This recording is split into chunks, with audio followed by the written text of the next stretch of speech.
দাদা বেগুন ভাজা না আলু ভাজা? তা এখন যেটা স্টার্ট করবে এটা হচ্ছে সবজি ভাতের থালি, আর সবজি ভাতের সাথে মাছ মাংস অ্যাড হলে সেটা হয়ে যায় মাছ ভাত মাংস ভাত।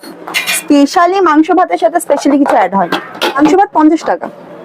এটা হচ্ছে ডাল, একটা সবজি, আলু দিয়ে লাউয়ের সবজি।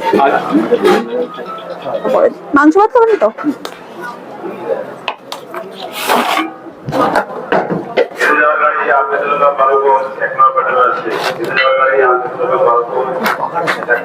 ও মা ফ্যানটা একটু চালিয়ে দাও তো। 5 টাকা। আর এক্সট্রা তরকারি বলে কিছু হয় না গো, মানে এক্সট্রা রাইসের সাথে তরকারিটা বেসিক দিতেই হয়, নয়তো খাবে কি দিয়ে? হাত দিয়ে খাবে। সেটাই।